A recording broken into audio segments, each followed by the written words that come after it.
ಮನೆ ಸ್ಟ್ರಾಂಗ್ ಇರಲಿ ಅಂದರೆ ಒಂದು ವಿಷಯ ಗೊತ್ತಿರಬೇಕು, IS ಕೋಡ್ಸ್ ಬಗ್ಗೆ. IS ಕೋಡ್ಸ್ ಅಂದರೆ ಏನು? ಇದು ಇಂಡಿಯನ್ ಸ್ಟ್ಯಾಂಡರ್ಡ್ ಗೈಡ್ಲೈನ್ಸ್. ಬಿಲ್ಡಿಂಗ್ನ ಸೇಫ್ಟಿ, ಕ್ವಾಲಿಟಿ ಮತ್ತು ಸ್ಟ್ಯಾಂಡರ್ಡೈಸೇಷನ್ಗೆ ಯೂಸ್ ಮಾಡ್ತಾರೆ. ಈ ಕೋಡ್ಸ್ನ ಪಬ್ಲಿಷ್ ಮಾಡೋದು bureau of Indian standards. Benefits ಏನು ಅಂದರೆ ಸೇಫ್ಟಿ, ಅರ್ತ್ಕ್ವೇಕ್, ವಿಂಡ್ ಲೋಡ್ ಎಲ್ಲ ರಿಸ್ಕ್ಗೆ ಪ್ರೊಟೆಕ್ಷನ್ ಕೊಡುತ್ತೆ. ಸ್ಟ್ಯಾಂಡರ್ಡೈಸೇಷನ್, ಎಲ್ಲ ಇಂಜಿನಿಯರ್ಸ್, ಆರ್ಕಿಟೆಕ್ಟ್ಸ್ ಒಂದು ಥರ ರೂಲ್ ಫಾಲೋ ಮಾಡಬೇಕು ಅಂತ ಕ್ಲಿಯರ್ ಇನ್ಸ್ಟ್ರಕ್ಷನ್ಸ್ ಕೊಡುತ್ತೆ. Quality control, cement, steel, bricks ಯಾವುದು ಯೂಸ್ ಮಾಡಬೇಕು ಅಂತ ಕ್ಲಾರಿಟಿ ಕೊಡುತ್ತೆ. ಲೀಗಲ್ ಕಂಪ್ಲೈನ್ಸ್, ಗವರ್ಮೆಂಟ್ ಪ್ರಾಜೆಕ್ಟ್ಸಲ್ಲಿ IS ಕೋಡ್ ಕಂಪಲ್ಸರಿ. ಇದು ಇಲ್ಲ ಅಂದರೆ ಅಪ್ರೂವಲ್ ಸಿಗಲ್ಲ. ಕಾಸ್ಟ್ ಎಫೆಕ್ಟಿವ್, ವೇಸ್ಟ್ ಕಡಿಮೆ, ರೀವರ್ಕ್ ಬೇಡ, ಹಾಗಾಗಿ ಬಜೆಟ್ನಲ್ಲಿ ಕಂಪ್ಲೀಟ್ ಮಾಡೋಕ್ಕೆ ಹೆಲ್ಪ್ ಮಾಡುತ್ತೆ.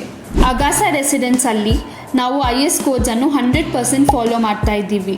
ಅದಕ್ಕೆ ನಾವು ಕಟ್ಟಿದ ಮನೆ ಸೇಫ್, ಸ್ಟ್ರಾಂಗ್ ಮತ್ತು ಸ್ಟೈಲಿಶ್ ಆಗಿದೆ. ಮನೆ ಕಟ್ಟುವ ಪ್ಲಾನ್ ಇದೆಯಾ? ಫ್ರೀ ಕನ್ಸಲ್ಟೇಷನ್ಗೆ ಇವತ್ತೇ ಕಾಲ್ ಮಾಡಿ. ಒಂದು ಸಲ ಕಟ್ಟಿಸಿ, ಸರಿಯಾಗಿ ಕಟ್ಟಿಸಿ ಅಗಾಸ ಜೊತೆಗೆ.